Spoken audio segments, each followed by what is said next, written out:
Hola a todos y bienvenidos de nuevo a nuestro canal, Golpe Silencioso. Tenía 40 grados de fiebre y estaba postrada en la cama. A la hora de la cena mi suegra irrumpió en la habitación, me arrancó la manta y empezó a gritarme: «Aún no te has muerto y no eres capaz de levantarte a hacer la cena». Hice una llamada. 15 minutos después, ella estaba temblando. Mi nombre es Elena. A día de hoy, cada vez que recuerdo aquella tarde, mi cuerpo se enfría como si acabara de vivir una pesadilla de la que era la única prisionera. Sin escapatoria. Aquel día tenía fiebre. Y no una fiebre cualquiera. No el típico dolor de cabeza con mocos, sino 40 grados. Mi cuerpo ardía como el fuego, pero al mismo tiempo temblaba en espasmos como si me estuvieran echando cubos de agua helada. Estaba hundida en la cama, con la vista nublada y la cabeza dándome vueltas. Si mantenía los ojos abiertos más de un segundo, todo a mi alrededor empezaba a girar. La habitación estaba completamente cerrada, nadie abría la puerta, nadie preguntaba cómo estaba. El sudor empapaba mi espalda, pegándome la ropa al cuerpo, pero sentía un frío que me calaba hasta los huesos. No tenía fuerzas ni para incorporarme a beber un sorbo de agua, y mucho menos para salir de la cama. Mi marido Javier estaba de viaje de negocios en Madrid. Antes de irse, le había insistido a mi suegra que me echara un ojo, porque últimamente me encontraba muy cansada. En aquel momento me sentí reconfortada, pensando que, al menos, tenía un marido que se preocupaba por mí. Pero qué equivocada estaba. Desde la planta de abajo de nuestro piso en el barrio de Triana oía el tintineo de los cubiertos y los platos, el olor de la comida que subía de la cocina, que en cualquier otro momento me habría resultado agradable. Ahora solo me provocaba náuseas y un dolor punzante en el estómago. Tenía hambre. Un hambre voraz, pero las ganas de vomitar eran tan fuertes que no podía ni pensar en comer. Llamé en voz baja: «Isabel, suegra», pero mi voz era tan débil que apenas pude oírme a mí misma. Nadie respondió. Cerré los ojos y, de repente, fragmentos de mis 3 años como nuera en esa casa empezaron a desfilar por mi mente. 3 años no es mucho tiempo, pero fue suficiente para entender una cosa. A ojos de mi suegra Isabel, nunca fui parte de la familia. Si cocinaba se quejaba de que la comida estaba sosa. Si limpiaba la casa, decía que aún quedaba polvo. Si llegaba tarde del trabajo, me acusaba de darle más importancia a mi carrera que a la familia. Había días en los que, agotada, tenía que levantarme a la fuerza para preparar la cena. Porque si tardaba un poco más de la cuenta, me lanzaba miradas de desprecio y soltaba comentarios sarcásticos sobre lo bien que vivían las nueras de hoy en día, que de tan cómodas se volvían unas vagas. Siempre pensé que era mejor aguantar un poco para mantener la paz, para que mi marido no se sintiera incómodo. Pero la palabra aguantar no tenía límites. La fiebre me golpeaba en oleadas, sumiéndome en un estado de duermevela. No sé cuánto tiempo estuve así. Solo sentía cómo mi cuerpo pasaba de arder a helarse. En un momento de lucidez pensé: si me quedo aquí tirada, si muero en esta habitación, ¿a alguien le importará de verdad? ¿O abajo seguirán cenando y riendo como si yo nunca hubiera existido?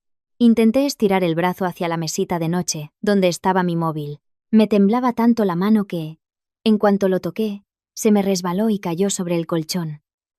Me mordí el labio, tratando de incorporarme de nuevo. Pero mi cuerpo no respondía. Justo en ese momento, la puerta se abrió de golpe. Me sobresalté.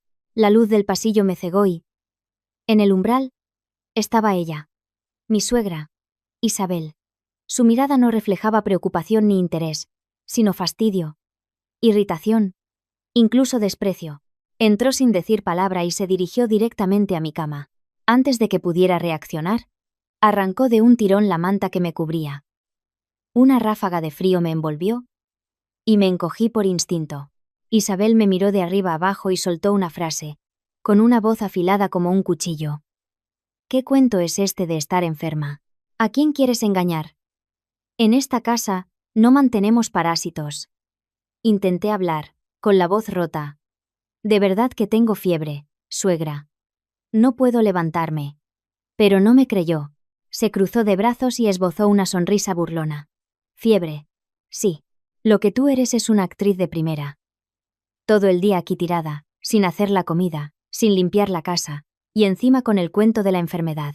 La miré, queriendo explicarme, pero tenía la garganta seca y la cabeza me daba vueltas. Las palabras se me quedaron atascadas en el pecho. Se dio la vuelta para irse, Pero antes de salir, dejó caer una última frase heladora. Más te vale espabilar y bajar a la cocina. Y no me hagas llamarte una segunda vez. La puerta se cerró de un portazo. Me quedé allí, temblando de pies a cabeza, con las lágrimas cayendo por mis mejillas. No sabía si era por la fiebre o por la humillación. En ese instante un pensamiento que nunca antes había tenido cruzó mi mente. Si sigo así, ¿hasta dónde me van a llevar? No sé de dónde saqué las últimas fuerzas que me quedaban. Volví a estirar el brazo hacia el móvil. Esta vez, lo agarré con fuerza. Aunque los dedos me temblaban sin control, la pantalla se iluminó, borrosa ante mis ojos. Respiré hondo y marqué un número que llevaba mucho tiempo guardado, pero que nunca me había atrevido a llamar. Esa llamada fue lo que, más tarde, haría temblar a toda la familia de mi marido. Pero si la historia terminara ahí, pensarían que llamé solo por una fiebre, por una simple regañina. No, lo que realmente me hizo tocar fondo no fue la enfermedad de ese día, sino la acumulación de humillaciones, de desprecios, durante todos mis años como nuera. Aquella tarde, el vaso rebosó, la puerta apenas llevaba unos segundos cerrada cuando Isabel volvió a entrar. Esta vez, sus pasos eran más rápidos. Su rostro estaba contraído por la ira, como si yo fuera la culpable de alguna catástrofe. Sin mediar palabra, se acercó a la cama. Se inclinó sobre mí y me miró con una mezcla de asco e impaciencia. Y de nuevo me arrancó la manta, esta vez con más fuerza, tanto que sentí un tirón en las piernas y se me puso la piel de gallina, con fiebre alta, empapada en sudor, y ella me dejaba así, al descubierto. El frío me golpeó directamente en la piel, haciéndome ovillarme por instinto. Siseó cada palabra, con una voz estridente que resonó en la habitación. Si no te has muerto, baja a la cocina a preparar la cena. Deja de hacerte la muerta, que aquí nadie te va a servir. Al oírla, sentí un zumbido en los oídos. Una persona delirando por la fiebre, con los labios secos y agrietados, sin una gota de fuerza. Y para ella, yo solo era una nuera vaga intentando escaquearse del trabajo. Temblorosa, intenté agarrar un borde de la manta para cubrirme, pero ella la apartó de un manotazo. No te hagas la víctima, gritó. A mi edad, ya he visto muchas actrices como tú. Apenas pude susurrar, con una voz que parecía venir de otra persona. Tengo 40 de fiebre. ¿De verdad, suegra? Me tomé la temperatura esta mañana. El médico me dijo que necesitaba reposo. Isabel soltó una carcajada, esa sonrisa torcida que yo ya conocía tan bien. Cada vez que intentaba defenderme, ella sonreía así. Con desprecio, con burla, como si todo lo que yo dijera fuera una mentira. ¿Qué médico?, dijo con sorna. ¿El que tienes en tu imaginación? Lo único que se te da bien es el teatro. Los días que hay trabajo, te pones enferma. Los días que tienes que ir a casa de tu familia, estás fresca como una rosa. Al oír eso, se me hizo un nudo en la garganta. En un día normal, quizás habría tenido fuerzas para responder. Pero aquel día, me sentía deshecha. Mis ojos se cerraban solos, y hasta mantenerme sentada era un suplicio. La miré, sintiendo una mezcla de rabia y tristeza, pero incapaz de replicar. Pero ella no se detuvo en las palabras. Se abalanzó, me agarró la muñeca con fuerza y tiró de mí. El dolor fue agudo, como si me estuvieran retorciendo el brazo. El tirón inesperado me obligó a incorporarme. La habitación dio vueltas a mi alrededor y me sentí tan mareada que pensé que me iba a desmayar. «Levántate», siseó entre dientes. «Deja de hacer el paripé. En esta casa no hay costumbre de que la suegra le haga la cena a la nuera». Me llevé la mano a la cabeza, jadeando, con los oídos taponados y el corazón latiéndome a 1000 por hora. No sabía si era por la fiebre o por la humillación. La muñeca donde me había agarrado me ardía y se estaba poniendo roja. Solo quería tumbarme, cerrar los ojos y que todo pasara, pero ella seguía allí, de pie, como una sombra que me aplastaba. En mi delirio, la oí murmurar, pero lo suficientemente claro como para que cada palabra se me clavara como una espina. Vaya nuera inútil que me ha tocado. Solo sirve para gastar comida. Lo único que tiene es labia. No entendía cómo alguien podía ser tan cruel. Jamás le había faltado al respeto, jamás había vivido a su costa. Gran parte del dinero para los gastos de la casa salía de mi sueldo. La compra, las facturas, las clases extra de los niños, sus medicinas cada vez que se encontraba mal. Nunca le había echado nada en cara. Y ahora, solo porque estaba enferma, porque no había bajado a la cocina cuando ella quería, me convertía en una inútil, en un parásito. Hay dolores que no vienen de un golpe, sino de ser despreciado hasta lo más profundo. En ese momento sentí que esa era yo. Las lágrimas empezaron a brotar sin que me diera cuenta. No con sollozos, sino en silencio, resbalando por mis sienes ardientes. Me sentía tan humillada que me costaba respirar. Giré la cabeza. No quería que me viera así de débil, pero la verdad es que lo estaba. Débil de cuerpo y de espíritu. Ver mis lágrimas pareció enfurecerla aún más. Me soltó la muñeca. Se acercó a la silla que había junto a la mesa. Cogió la ropa que me había quitado por la mañana y me la tiró a la cama. La ropa cayó arrugada frente a mí, un reflejo de mi propia paciencia, desgastada tras tantos años. Señaló la ropa con el dedo y dijo, con una voz gélida: «Póntela y baja a cocinar. Si no, hoy no cenas. Y que no se te ocurra esperar que alguien te suba la comida a la boca». Miré la ropa, tirada sobre la cama, y luego su rostro impasible. En ese instante, extrañamente, ya no sentí el miedo de otras veces. Solo sentí un frío intenso en mi interior, un frío más profundo que el de la fiebre que me consumía. Comprendí que si ese día volvía a bajar la cabeza, ya no habría marcha atrás. Hoy era arrancarme la manta y obligarme a levantarme con fiebre alta. ¿Qué sería mañana? ¿Desmayarme en la cocina y que me acusaran de fingir? ¿Estar en el hospital y que me insultaran por dar el espectáculo? ¿Tendrían que verme muerta para creerme? En ese momento, entre el mareo y la humillación, una decisión fulminante se formó en mi cabeza. No podía aguantar más. En cuanto Isabel salió de la habitación, me desplomé en la cama como un árbol al que le hubieran arrancado las raíces. Mi cuerpo temblaba. La muñeca todavía me dolía por el tirón. Me giré de lado, respirando con dificultad, con los oídos zumbando y la vista nublada. Pero, extrañamente, en medio de la fiebre y el agotamiento, mi mente se aclaró de una forma aterradora. Sabía que si me quedaba quieta y aguantaba una vez más, a partir de mañana dejaría de ser una persona en esa casa. Sería solo una sombra que se mueve, un objeto al que se le puede ordenar cualquier cosa, insultar a placer. Y lo más aterrador era que llevaba demasiado tiempo viviendo así. Tanto tiempo que, a veces, yo misma había llegado a pensar que mi obligación era resignarme. Apreté los dientes y, con un esfuerzo sobrehumano, me giré hacia la mesita de noche para alcanzar el móvil.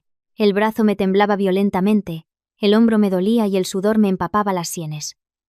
Mis dedos rozaron el borde del teléfono varias veces antes de resbalar. La cabeza me daba vueltas y solo quería rendirme, quedarme quieta y esperar a que pasara la crisis. Pero, por alguna razón, ese día sentí una determinación que nunca antes había tenido. Finalmente, logré coger el teléfono. La pantalla se iluminó, deslumbrándome. Apareció la lista de contactos, con los nombres bailando ante mis ojos febriles. Deslicé el dedo muy despacio, tan despacio que cada segundo parecía un minuto. Mi dedo se detuvo en un nombre que llevaba allí mucho, mucho tiempo, pero al que nunca me había atrevido a llamar. Miré ese nombre, con el corazón latiéndome con fuerza en el pecho. Era el número del señor Mateo. El señor Mateo no era un familiar de sangre, pero había sido un colaborador muy cercano de mi padre durante muchos años. Cuando mi padre vivía, venía a menudo a casa a encargarse de papeles y cuentas, y a veces se quedaba a cenar con nosotros. Después de que mi padre falleciera, me llamó un par de veces para saber cómo estaba. Me dijo que si alguna vez tenía problemas, no dudara en llamarle, pero nunca lo hice. No por desconfianza, sino por vergüenza, por no querer molestar. Temía que la gente pensara que no era capaz de resolver mis propios problemas familiares. Temía que dijeran que estaba aireando los trapos sucios. Y, sobre todo, me había engañado a mí misma pensando que todo se arreglaría, que si aguantaba un poco más, mi suegra cambiaría.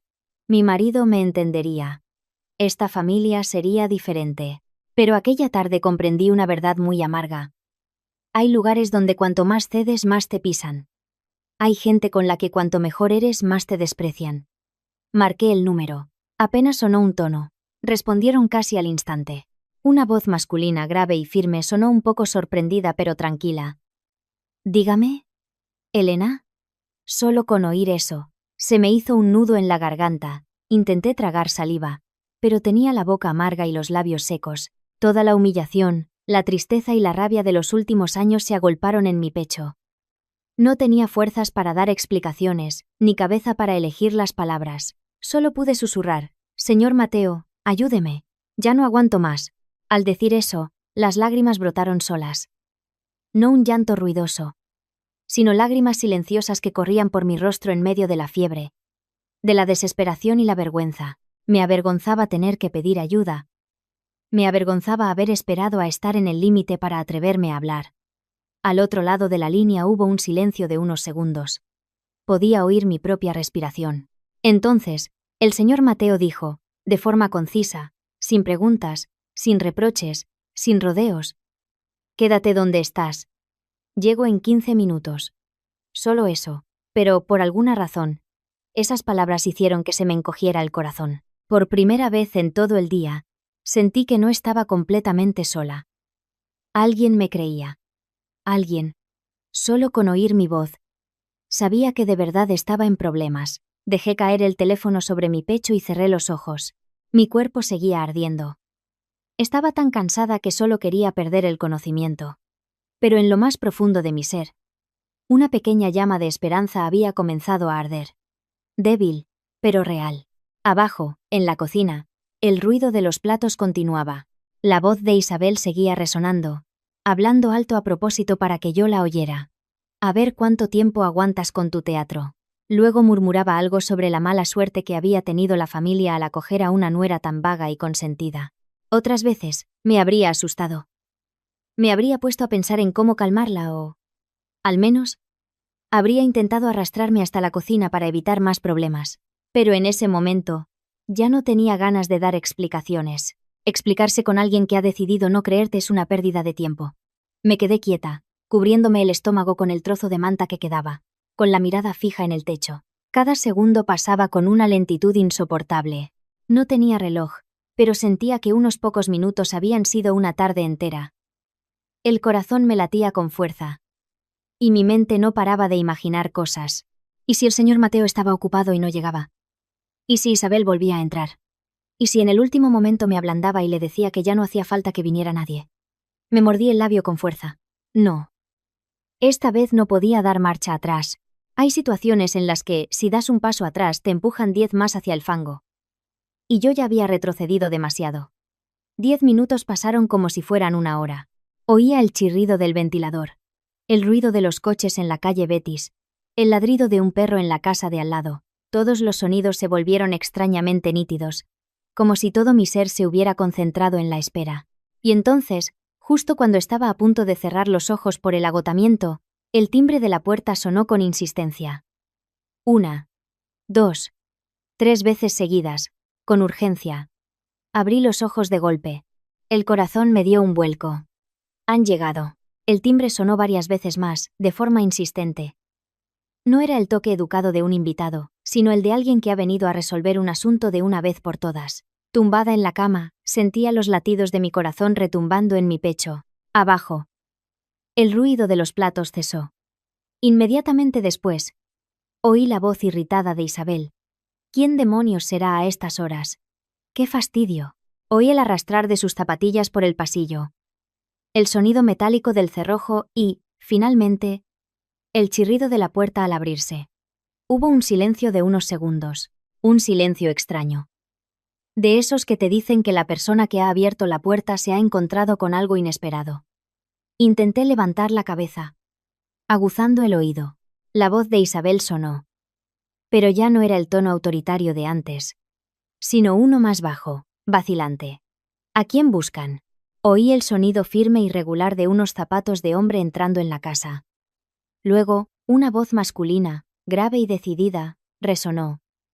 No sé por qué, pero solo con oír esa voz, sentí que el ambiente de la casa cambiaba por completo. De la opresión asfixiante se pasó a una tensión palpable, como la cuerda de un violín a punto de romperse. No podía verles la cara, pero solo por el tono, supe que la persona que había llegado no era alguien a quien Isabel pudiera intimidar como hacía habitualmente. Isabel debió sentir lo mismo, porque no respondió con su habitual agresividad. Volvió a preguntar, con un tono más cauteloso. Sin rodeos ni presentaciones largas, el hombre dijo, con cada palabra clara y precisa: Venimos a recoger a doña Elena. Tumbada en la cama, la mano con la que agarraba la manta se apretó con fuerza. Una sola frase, y sentí que se me llenaban los ojos de lágrimas. No a preguntar por ella, no a ver qué pasa, sino a recogerla. Una frase directa, fría, pero que por primera vez me hizo sentir que alguien me estaba sacando de aquel infierno. Abajo, Isabel soltó una risa burlona, la misma risa que usaba siempre que quería demostrar que tenía el control. ¿Recogerla? Esa está arriba haciéndose la enferma. ¿Se creen todo lo que les cuenta con sus lloriqueos? Es mi nuera. La conozco mejor que nadie. Cerré los ojos por un segundo. A estas alturas todavía me llamaba esa. Todavía decía que fingía. Quizás de verdad pensaba que si hablaba con suficiente autoridad todo el mundo la creería. Pero el hombre no discutió.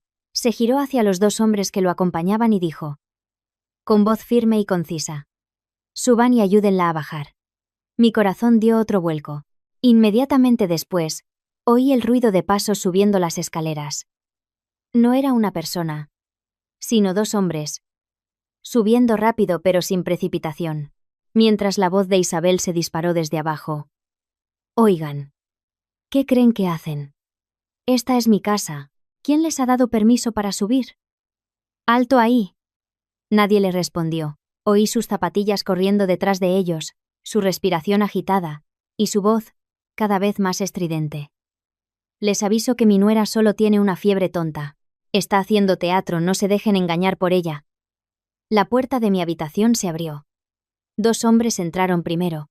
Ambos vestían trajes oscuros impecables, con una expresión seria, casi gélida. Uno era más joven, el otro rondaría los 40. Y justo detrás, en el umbral, apareció el señor Mateo. Era el mismo hombre, el mismo rostro. Pero hoy su expresión era completamente diferente a la amabilidad que recordaba de sus visitas anteriores. Hoy, su mirada era afilada como un cuchillo. Solo con verle, sentí que tenía que hacer un esfuerzo por mantenerme lúcida. En cuanto me vio, su rostro se ensombreció. En ese momento yo debía tener un aspecto lamentable. El pelo pegado a la frente. Los labios secos y agrietados. Encogida en la cama. Con la cara pálida. La ropa que Isabel me había tirado seguía allí, arrugada.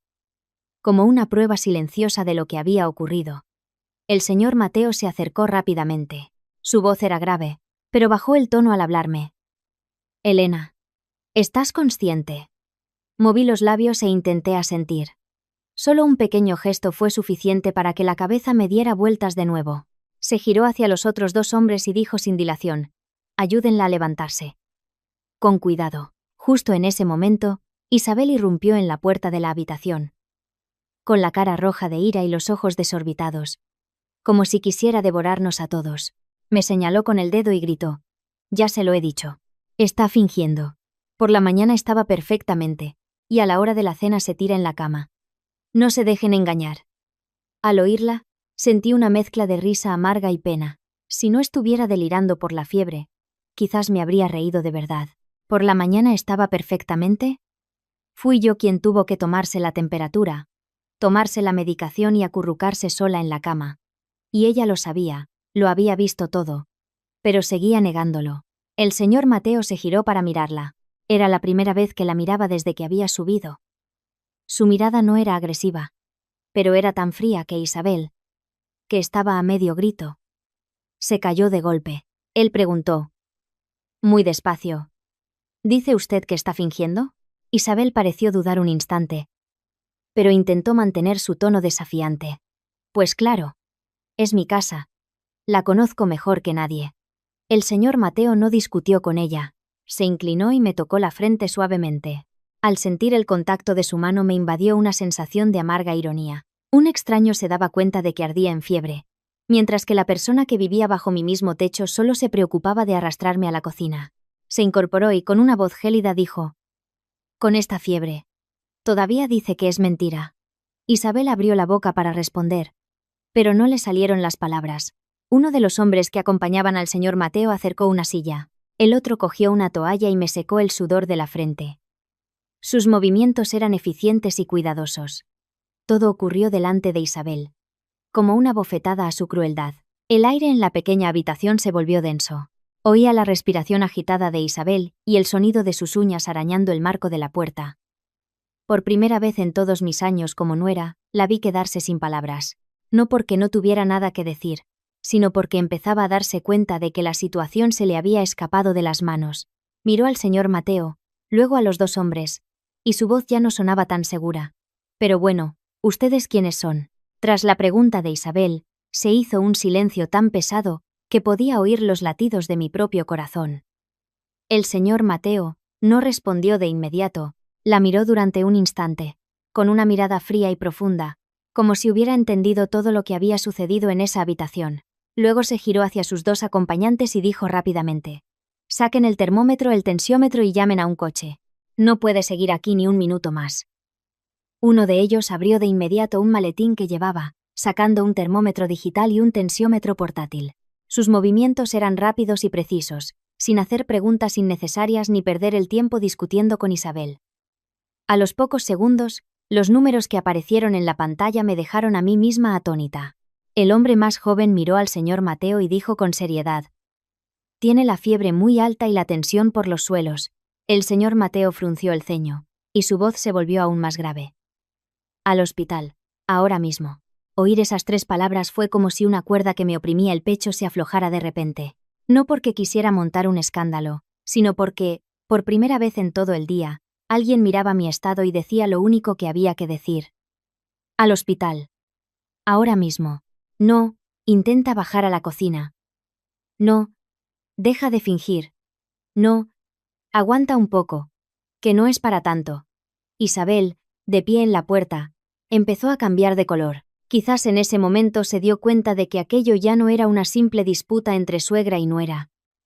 Dio un paso vacilante hacia adentro, con la voz mucho más baja que antes. «Bueno, tampoco será para tanto. Solo es una fiebre normal. En todas las familias hay resfriados y malestares». Al oírla sentí una mezcla de risa amarga y tristeza infinita. Hacía solo unos minutos, esa misma mujer me había arrancado la manta. Me había tirado la ropa a la cara, y me había ordenado bajar a cocinar, y ahora delante de extraños cambiaba su discurso a un simple malestar. Nadie le respondió. Los dos hombres me ayudaron a sentarme. Un simple movimiento fue suficiente para que la cabeza me diera vueltas y todo se volviera negro. Tuve que agarrarme al borde de la cama para no caerme. El hombre más joven me sujetó por el hombro y me dijo en voz baja: «Señora Elena, aguante un poco. Ya la bajamos». Asentí débilmente. En cuanto mis pies tocaron el suelo, mi cuerpo se rindió. Era como una muñeca de trapo, sin una pizca de fuerza. Si no me hubieran sujetado por ambos lados, me habría desplomado justo delante de Isabel. Mientras me ayudaban a salir de la habitación, levanté la vista y me encontré con su mirada. Fue solo un instante, pero vi claramente el pánico en sus ojos. Ya no había rastro de su arrogancia, de su superioridad habitual. Me miró a mí. Luego al señor Mateo. Y después a los aparatos que guardaban en el maletín. Su rostro palideció. Quizás, por primera vez, se daba cuenta de que las cosas no estaban saliendo como ella esperaba. Al llegar al salón, el señor Mateo se plantó frente a ella. A mí me habían sentado en el sofá.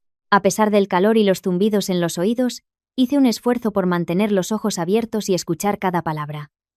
Quería saber, después de tantos años de opresión, qué le iban a decir. El señor Mateo habló, con cada sílaba clara y fría como el acero. «Así es como esta familia la trata».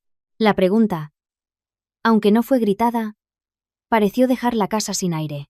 Isabel parpadeó varias veces, sus labios se movieron sin emitir sonido hasta que finalmente logró decir: Yo no sabía que estaba tan mal. No me lo dijo claramente. Además es mi nuera. Solo le estaba llamando la atención un poco. Escucharla me dejó un vacío en el estómago. Llamando la atención. Esas palabras eran tan livianas, como si todo lo que acababa de hacerme fuera un simple descuido. Cuando mis propios oídos habían escuchado sus insultos. Cuando mi muñeca todavía me dolía por su tirón. Cuando la manta de mi cama había sido arrancada mientras yo temblaba de frío. El señor Mateo no la dejó continuar. Sacó de su maletín una carpeta marrón, bastante gruesa pero ordenada. La abrió, extrajo unos documentos con sellos oficiales y los sostuvo a la altura de los ojos de Isabel. Su voz, esta vez, Fue aún más lenta, como si quisiera clavar cada palabra en su mente. Representamos los intereses y el patrimonio que el padre de doña Elena le dejó en herencia. Solo esa frase. El rostro de Isabel se congeló al instante. Vi cómo sus ojos se abrían de par en par y su mirada caía en picado, como si no pudiera creer lo que acababa de oír. Sus labios temblaron, y la mano que tenía apoyada en el brazo del sofá se crispó. Si antes estaba desconcertada, ahora estaba en shock. Resulta que bastaba con mencionar las palabras patrimonio y herencia para que entendiera que esto ya no era un asunto familiar sin importancia. El señor Mateo cerró la carpeta, pero no la guardó. La sostuvo en la mano, como una advertencia silenciosa. Luego la miró directamente a los ojos y dijo, con una claridad demoledora: y a partir de hoy, cualquier acto de maltrato físico o psicológico hacia doña Elena, si se repite, será tratado conforme a la ley.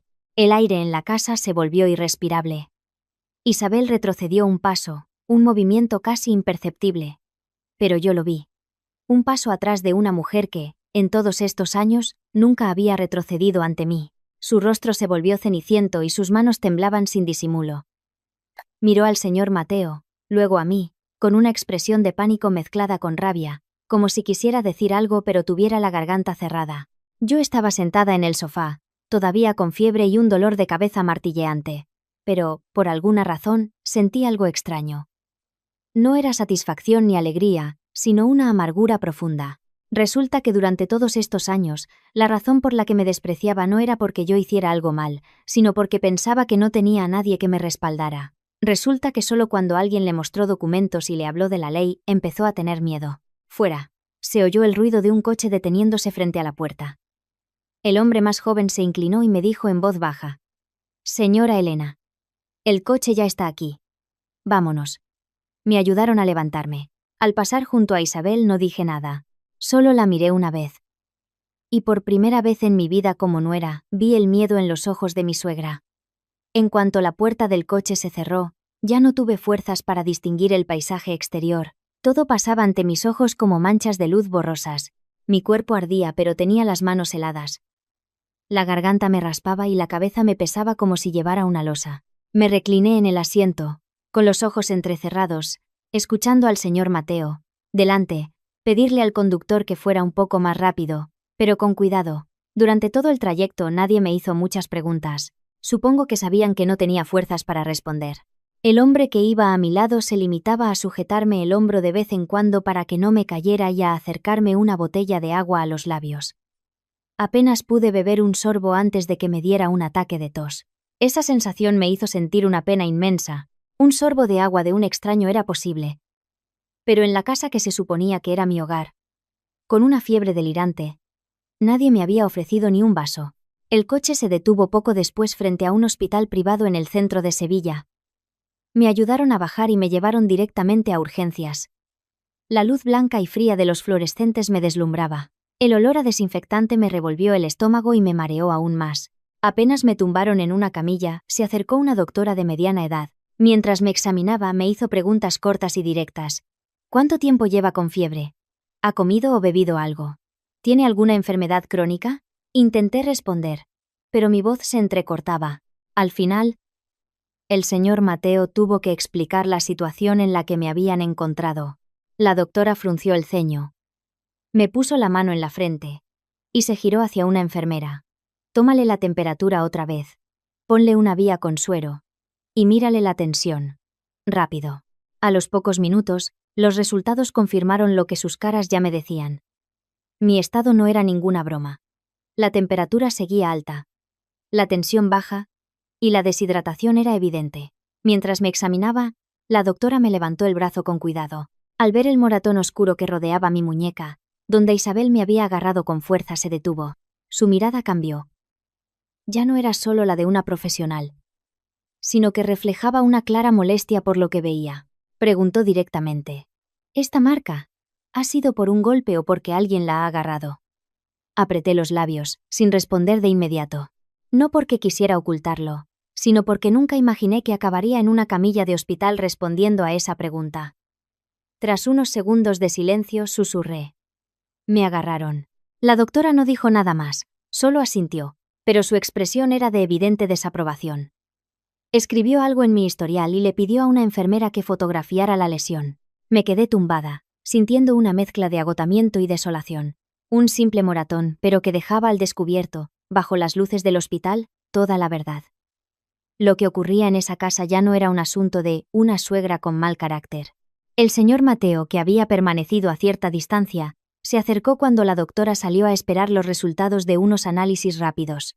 Me miró durante un largo rato y luego dijo en voz baja: «Hemos tardado solo 15 minutos, y mira cómo estabas.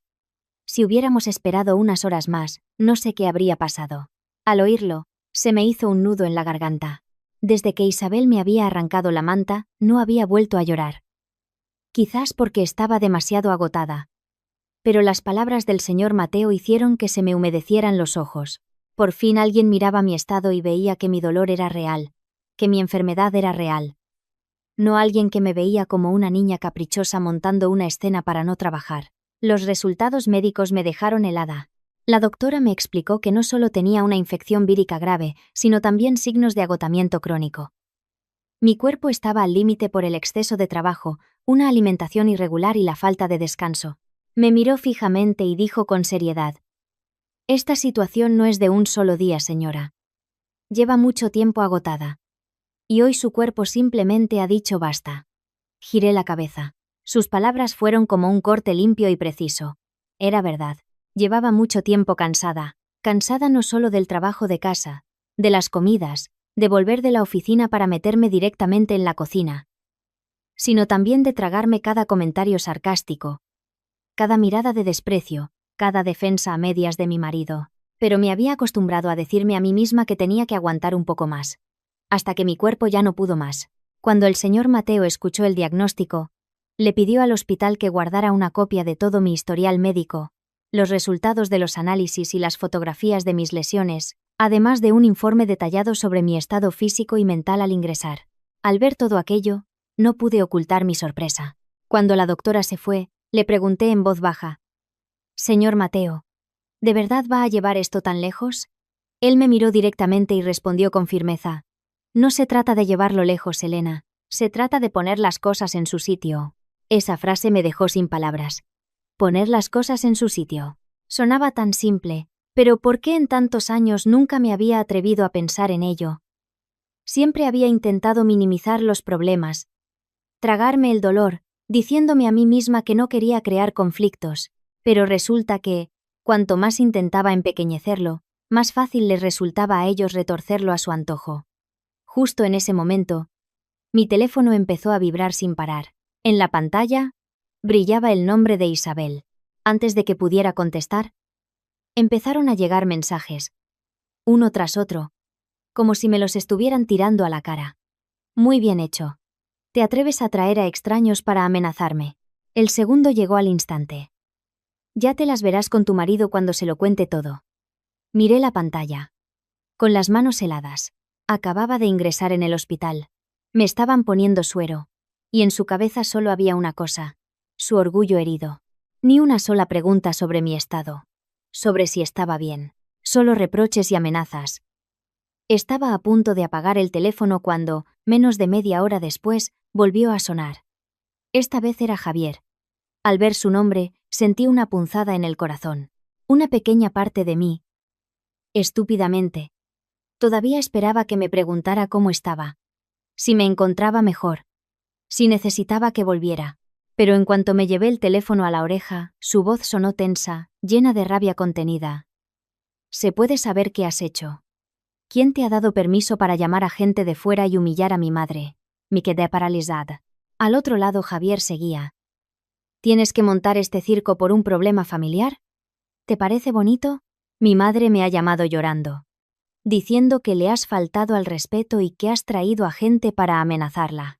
Estaba tumbada en la cama del hospital, con el suero goteando en mi vena, y sentía más frío que el líquido que me entraba en el cuerpo. No podía creerlo. Desde el principio hasta el final de la llamada, no me preguntó ni una sola vez si seguía con fiebre. ¿Qué había dicho el médico? Si tenía que quedarme ingresada. Solo le preocupaba una cosa. Su madre había quedado mal. Cerré los ojos y dije, con la voz rota: «Estoy en el hospital». Hubo una pausa de un segundo al otro lado. Luego Javier bajó el tono, pero sin una pizca de compasión. Bueno, pero también es porque tú misma has complicado las cosas. En ese preciso instante, algo dentro de mí se rompió para siempre. Empecé a entender que la persona más peligrosa no era Isabel. Ella era cruel, era déspota. Pero al menos su maldad era evidente.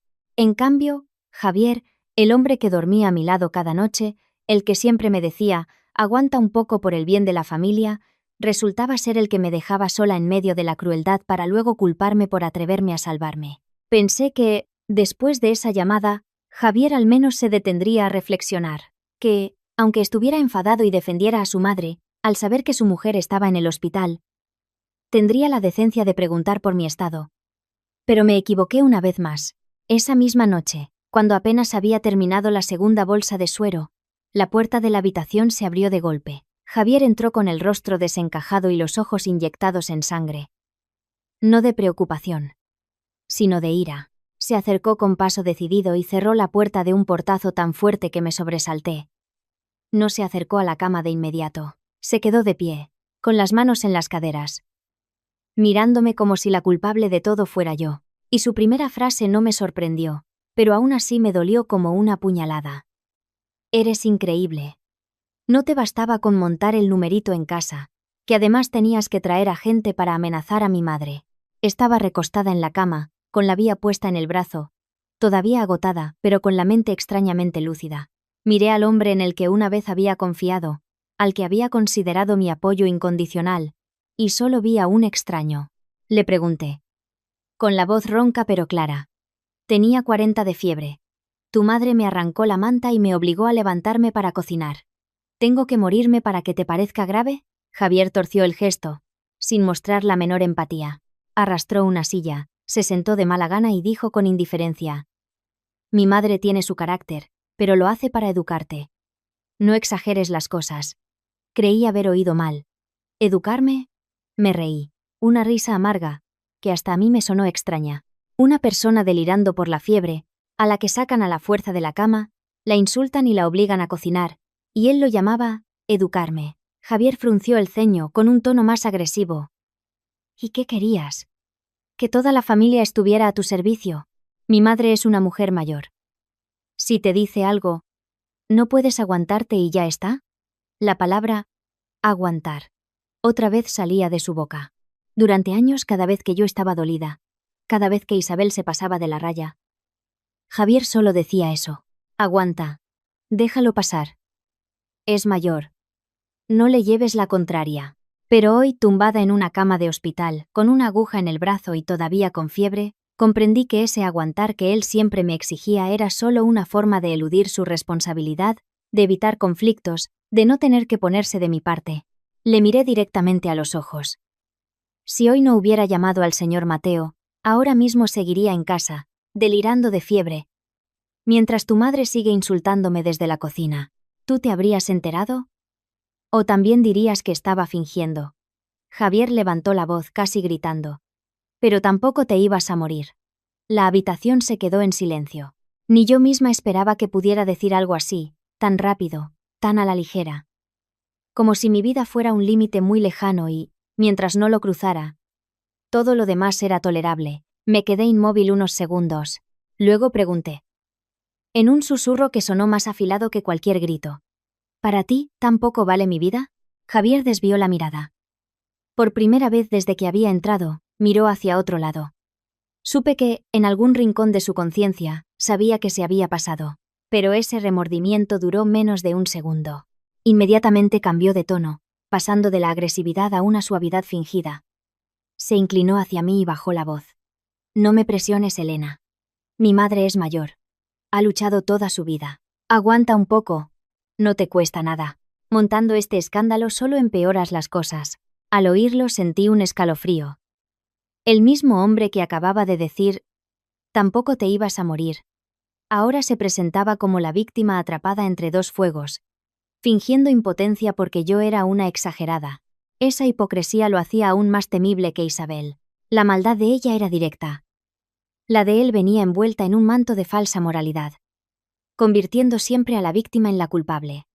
Respiré hondo, intentando que no me temblara la voz. No finjas que te estoy obligando a elegir. Solo necesito un marido que sepa distinguir el bien del mal. Estoy enferma, de verdad. Me han tratado mal, de verdad. Tú lo sabes, pero aún así me pides que aguante. Entonces, ¿a tus ojos qué soy?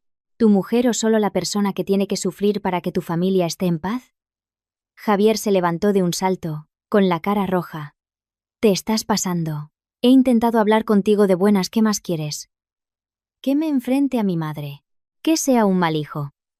Yo ya no quería más rodeos. No necesito que hables de buenas. Necesito que actúes como una persona. Justo al terminar la frase, la puerta se abrió de nuevo. El señor Mateo entró. El ambiente se congeló al instante. No me miró a mí primero, ni se dirigió a Javier.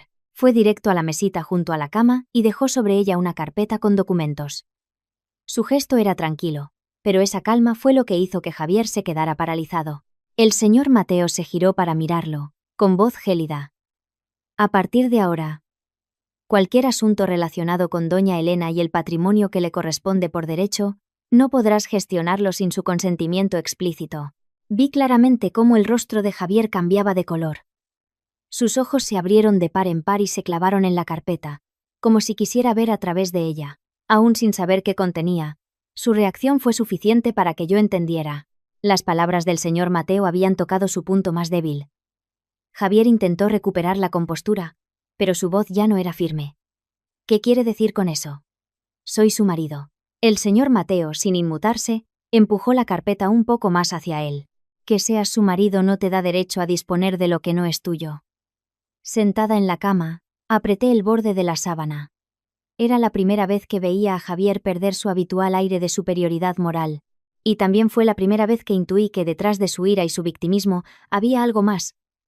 Algo que temía desesperadamente que saliera a la luz. Al ver la reacción de Javier, sentí un frío recorrer mi espalda. Hasta ahora, cada vez que hablábamos de dinero o de papeles, él siempre mantenía una actitud serena. Incluso aparentaba ser un hombre desprendido, como si las cosas materiales no le importaran. Y sin embargo bastó una frase del señor Mateo para que su máscara se cayera. Javier se quedó allí unos segundos más. Y luego, con la excusa de atender una llamada, salió de la habitación. En cuanto la puerta se cerró, me sentí desfallecer. No era por la fiebre, sino por una sensación nueva, helada, que se abría paso en mi interior, como si alguien me estuviera quitando una venda de los ojos para mostrarme algo que, durante mucho tiempo, me había negado a ver. Tumbada en la cama del hospital, oyendo los pasos de Javier alejarse por el pasillo, recordé los primeros años de nuestro matrimonio. Si alguien me hubiera dicho entonces que un día estaría aquí, con una vía en el brazo, y que a mi marido le importaría más el dinero que mi vida, me habría enfadado muchísimo. Cuando me casé él era amable, hablaba con suavidad y siempre parecía muy comprensivo. Cada vez que Isabel me trataba mal, me llevaba a nuestra habitación y me decía, con una voz llena de supuesta compasión, ten paciencia un poco más. En cuanto podamos, nos iremos a nuestra propia casa. No dejaré que sufras así. Por esa promesa, aguanté durante años. En aquel entonces, yo era una mujer con un buen trabajo y un sueldo estable. Después de casarme, seguía trabajando, pero al llegar a casa me esperaba una segunda jornada. Cocinar, limpiar, lavar. Me ocupaba de todo. A veces salía tarde de la oficina, agotada, y al entrar por la puerta, oía la voz de Isabel. Ya era hora. Venga, a la cocina, que a este paso nos morimos de hambre. Yo forzaba una sonrisa y me ponía a ello. Una vez, estaba tan cansada que me senté un momento en la cocina. Isabel pasó y me dijo con desprecio: las mujeres de hoy no aguantáis nada. Con lo fácil que es llevar una casa. Escuchaba comentarios así tan a menudo que a veces llegaba a creerme que era débil, inútil, y cada vez Javier interpretaba su papel de mediador. Nunca defendía a su madre, pero tampoco me defendía a mí. Esperaba a que ella se fuera y me decía: no le hagas caso, ya sabes cómo es. Aguanta un poco, por favor. Sus palabras sonaban amables, pero en realidad solo buscaban que yo siguiera callada y aguantando. Nunca me protegió de verdad. Allí, en el hospital, recordé todo esto y sentí un escalofrío, especialmente desde la muerte de mi padre. Fue una época muy dura. Aún de luto, tuve que seguir con mi rutina como si nada. Y fue entonces cuando la actitud de Isabel cambió. Ya no se limitaba a criticar mis tareas domésticas. Empezó a interesarse por cosas de mi familia. Al principio, eran preguntas casuales. «Tu padre te dejaría algo, ¿no?» Otro día. «La casa de tus padres. ¿A nombre de quién está ahora?» Un día incluso bromeó. «El seguro de vida de tu padre no sería poco, ¿eh?» En su momento, me sentí incómoda, pero pensé que solo era curiosidad. Ahora, al recordarlo, me doy cuenta de que no eran preguntas inocentes. Estaba tanteando el terreno. Y no solo ella. Con horror, recordé que Javier también me había hablado varias veces de papeles. Una vez, trajo unos documentos y me pidió que los firmara. Antes de que pudiera leerlos me metió prisa. «Firma. Mujer. Somos un matrimonio, así lo gestiono yo todo y es más fácil». Por suerte, ese día me dolía la cabeza y le dije que lo leería más tarde. En otra ocasión, me dijo: «Lo que es tuyo es nuestro. No hay por qué hacer distinciones». Sonaba muy bonito. Pero ahora entiendo que mientras yo pensaba en nosotros, él ya estaba pensando en suyo. Me quedé inmóvil, mirando el techo blanco del hospital, con las manos heladas. Por primera vez, una sospecha terrible y clara se formó en mi mente. ¿Y si este matrimonio no era solo una cuestión de una suegra que odiaba a su nuera? ¿Y si detrás de la crueldad, de la insistencia en que firmara papeles, de las preguntas sobre la herencia, había una trampa esperando a que yo cayera? Si eso era cierto, la mujer tumbada en esta cama no era solo una esposa traicionada, sino una presa que acababa de despertar justo antes de ser devorada. Esa noche apenas dormí. La fiebre había bajado, pero la ansiedad me mantenía despierta. Cada vez que cerraba los ojos, recordaba la cara de pánico de Javier al oír hablar de la herencia, las preguntas de Isabel, los papeles que mi marido había intentado que firmara. Casi al amanecer me desperté con la garganta seca. Al girarme para coger un vaso de agua, oí voces en el pasillo. La puerta de mi habitación no estaba del todo cerrada. La voz era de Isabel, hablando en susurros, pero en el silencio del hospital, cada palabra llegaba nítida a mis oídos. Me quedé inmóvil conteniendo la respiración. «Hazlo como sea», siseó ella. «Pero tienes que conseguir que firme antes de que los otros metan más las narices». Sentí un frío glacial. Los otros solo podían ser el señor Mateo y quienes protegían la herencia de mi padre. Así que era verdad. Su pánico no era porque yo estuviera en el hospital, sino porque alguien había tocado el tesoro al que aspiraban. La voz de Javier respondió, más baja, pero igual de clara. «Lo sé, pero con ese Mateo de por medio, ahora es más difícil». Cerré los ojos con fuerza. No era solo Isabel. Javier estaba al tanto, participaba, planeaba con su madre cómo hacerme firmar, como si hablaran de un negocio. La voz de Isabel se volvió agria. «Difícil o no, hay que hacerlo. ¿O es que todo el trabajo de mantenerla estos años se va a ir a la basura?» Al oír eso, sentí como si me hubieran echado un cubo de agua helada. ¿El trabajo de mantenerla? ¿A mí? Yo, que contribuía a los gastos, que limpiaba, que cocinaba, que compraba sus medicinas. Para ella, yo no era una nuera, era una inversión a la espera de ser cobrada. Javier guardó silencio unos segundos y luego dijo, con una frialdad que me heló la sangre: «Si se sigue negando, hablaré de divorcio. Pero primero tiene que firmar la renuncia a los bienes». Cada palabra fue como un martillazo en mi cabeza. El divorcio no era por falta de amor. Era una estrategia. Si no firmaba me echarían, pero no sin antes intentar quedarse con todo. Isabel soltó una risa seca. «Claro. Si no vamos a sacar nada, ¿para qué seguir aguantándola?» Me quedé paralizada. En ese instante, cualquier esperanza que me quedara se desvaneció. Ya no había excusas. Javier no era una víctima atrapada entre su madre y su esposa. Era un cómplice. El hombre que la noche anterior fingía estar destrozado, en realidad solo estaba planeando cómo saquear lo que aún no habían podido coger. Oí el ruido de un carrito de medicinas acercándose. Al instante, se callaron. Se separaron como si nada, como si solo fueran dos familiares preocupados velando a un enfermo. Esa naturalidad me aterrorizó. Esto no era un impulso, era un plan meditado. Apreté la sábana con tanta fuerza que mis nudillos se pusieron blancos. Entendí algo que debería haber sabido hace mucho tiempo. Para ellos, yo no era una persona. Era una puerta. Si se abría, entraban a coger el dinero. Si no, la forzaban. Y si no podían forzarla, se irían. Pero no sin antes llevarse todo lo que pudieran. Me giré en la cama, mordiéndome el labio para no hacer ruido. Sabía que a partir de ese momento no podía permitirme ser débil ni una vez más. Si lo era, estaría acabada. En mi cabeza sus palabras resonaban. Tienes que conseguir que firme. El trabajo de mantenerla. Si no sacamos nada, nos divorciamos. Esto ya no era un problema familiar. Era una cacería. Y si no me mantenía alerta, yo era la presa.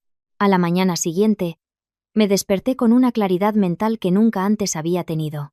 El tipo de lucidez que llega después de una bofetada de realidad. Ya no había dudas, ni autoengaños. Sobre las 8, Javier volvió a la habitación. Su aspecto era completamente diferente. Llevaba una camisa limpia, el pelo peinado y traía una tarrina de sopa y un zumo. Cualquiera que lo viera pensaría que era un marido devoto. Se sentó a mi lado y dijo con una suavidad empalagosa: Anoche estaba muy tenso. Perdóname. No pienses en nada. Cuando vuelvas a casa lo arreglaremos todo. Lo miré fijamente, sin parpadear. Lo miré tanto tiempo que su sonrisa forzada empezó a desdibujarse. Antes, sus palabras me habrían ablandado. Ahora, después de lo que había oído, su ternura me daba náuseas. Le pregunté directamente: ¿arreglar qué?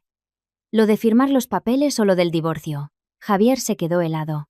Vi cómo su rostro se ensombrecía por un instante. Fue solo un segundo, pero suficiente para saber que había dado en el clavo. Intentó reírse.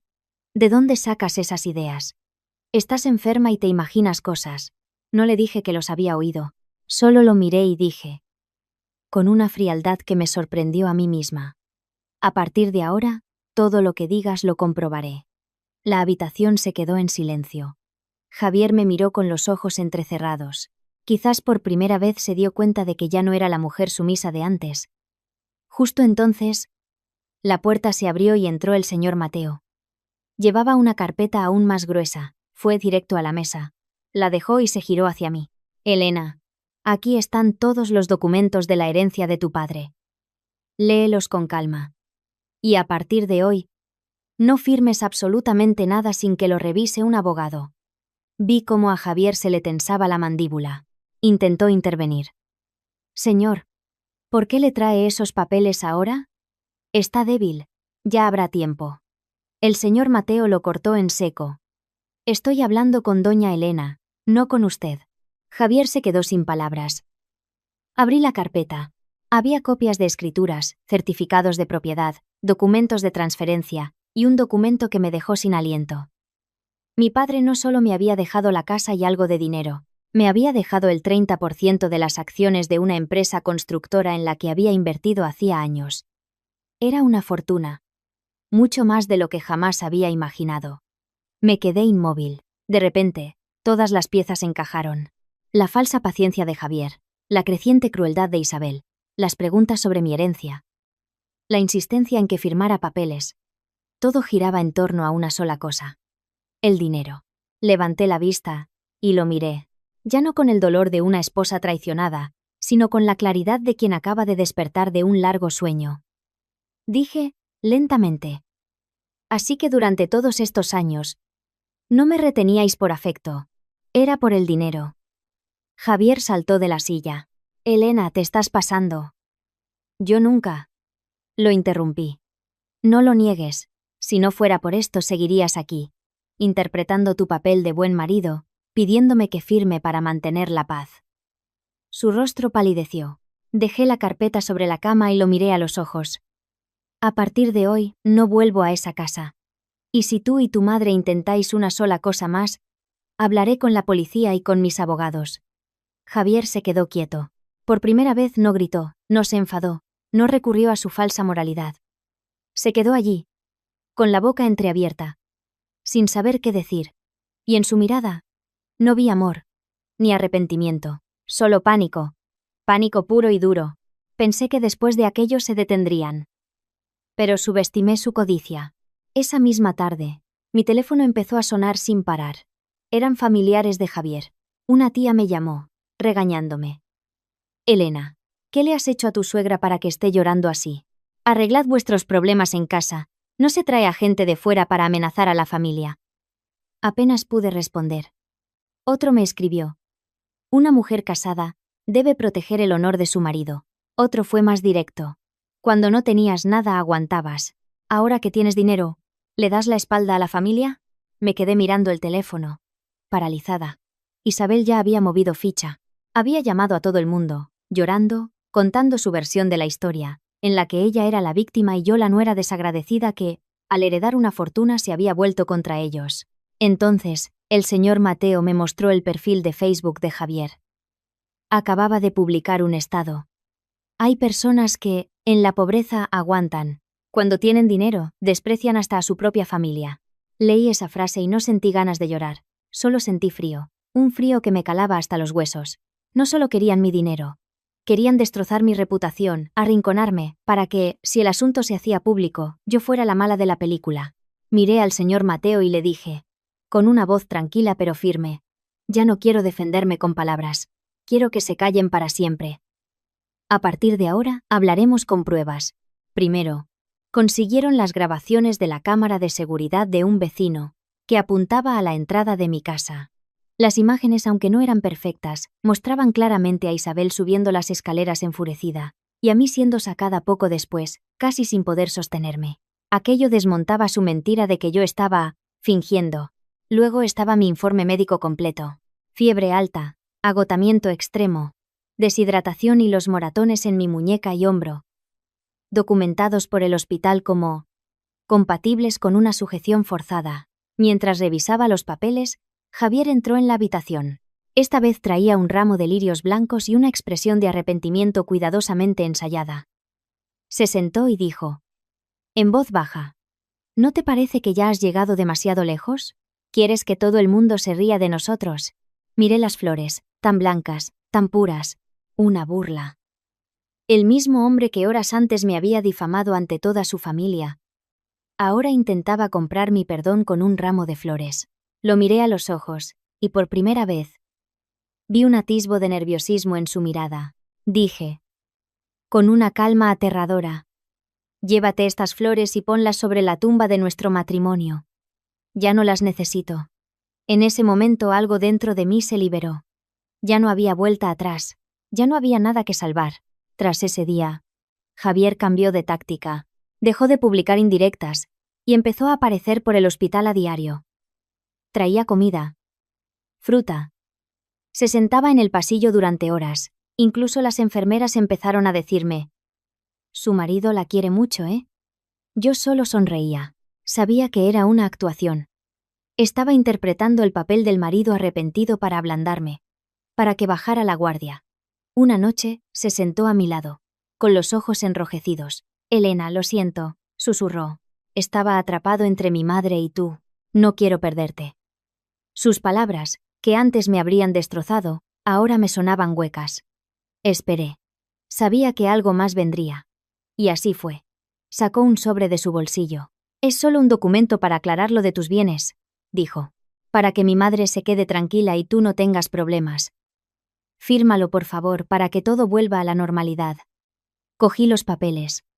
Eran páginas y páginas de jerga legal, pero al final, en la letra pequeña, había una cláusula que me habría dejado sin nada, cediéndole a él el control total de la gestión de mi herencia. Era una trampa. Envuelta en palabras de preocupación, lo miré y me reí. Una risa seca, amarga. Él se puso pálido. ¿Lo hago para protegerte? ¿Para protegerme a mí? Lo interrumpí, tirando los papeles sobre la cama. ¿O para proteger vuestro bolsillo? Justo en ese momento el señor Mateo entró en la habitación. Puso sobre la mesa una copia de un extracto bancario. Explica esto, le dijo a Javier. Hace 3 días, transferiste 70.000 euros de la cuenta conjunta a la cuenta de tu madre. El concepto era guardar. ¿Qué querías guardar exactamente? El rostro de Javier se descompuso. Intentó balbucear una excusa, pero yo lo corté. Dinero de los dos que transfieres a escondidas. Papeles que intentas que firme a traición.